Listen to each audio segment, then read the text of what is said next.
ഞായറാഴ്ചയായിട്ട് രാവിലെ തന്നെ കൂട്ടുകാരൻ കൂട്ടി ക്രിക്കറ്റ് ടൂർണമെൻറ്റ് നടക്കുന്നിടത്തോട്ടങ്ങ് പോയി. നമ്മുടെ കൂടെയുള്ള രോഹിത്തും കളിക്കുന്നുണ്ട്. ചെന്നപ്പോൾ തന്നെ അവൻ ഇറങ്ങി 6 അടി തുടങ്ങി. അങ്ങനെ അവൻ്റെ മികച്ച പ്രകടനം കൊണ്ടും കൂടെ ടീം 3 കളി അടുപ്പിച്ച് ജയിച്ച് ഫൈനലിലെത്തി. അങ്ങനെ ഫൈനലിന് മുമ്പ് എന്തെങ്കിലും കഴിച്ചിട്ട് വരാമെന്ന് പറഞ്ഞപ്പോൾ കേക്ക് കഴിക്കാമെന്ന് പറഞ്ഞ് നേരെ പള്ളിക്കത്തോട്ടിലെ ഡ്രീംസ് കേക്കിലേക്ക് പോയി. ഇഷ്ടം പോലെ വെറൈറ്റീസ് ഓഫ് കേക്ക് ഉണ്ട് അവിടെ. അതിൽ എല്ലാം തന്നെ യുണീക്കാണ്. എങ്കിലും എനിക്ക് ഏറ്റവും പേഴ്സണലി ഇഷ്ടപ്പെട്ടത് ഈ കോക്കനട്ടിൻ്റെ കേക്കായിരുന്നു. നമ്മുടെ കൂട്ടുകാരൻ്റെ കടയും കൂടെയാണിത്. അപ്പോൾ പള്ളിക്കത്തോടുള്ളവരൊക്കെ ട്രൈ ചെയ്യുക. അങ്ങനെ കേക്ക് പാഴ്സൽ മേടിച്ചത് മാത്രമേ ഓർമ്മയുള്ളൂ. കാറിൽ കയറേണ്ട താമസം എല്ലാവരും കൂടെ തന്നെ അത് പെട്ടെന്ന് തീർത്തു. ഓരോ തവണ ആ കടയിൽ പോയി കേക്ക് മേടിക്കുമ്പോഴും വീണ്ടും അവിടേക്ക് തന്നെ എത്തിക്കുന്ന എന്തോ ഒരു മാജിക് അവനിലുണ്ട്. അത് ഞങ്ങൾക്ക് ഉറപ്പായി. വളരെ വിഷമത്തോടു കൂടിയാണെങ്കിലും ഗ്രൗണ്ടിലുണ്ടായിരുന്നൊരു കൂട്ടുകാരന് കുറച്ച് കേക്ക് കൊണ്ട് കൊടുത്തു.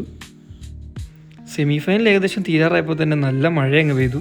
പിന്നെ അവിടെ ഇരുന്ന ഫ്ലെക്സും പൊക്കി പിടിച്ച എല്ലാവരും ഒരു തരത്തിൽ നനയാതെ വന്ന് അടുത്തുള്ളൊരു ബിൽഡിങ്ങിലേക്ക് കയറി. മഴയൊന്ന് ഒതുങ്ങിയപ്പോഴേക്കും വണ്ടിയും എടുത്ത് ഒരു ലെമൺ സോഡയും കുടിച്ച് നേരെ വീട്ടിലേക്ക് പോയി.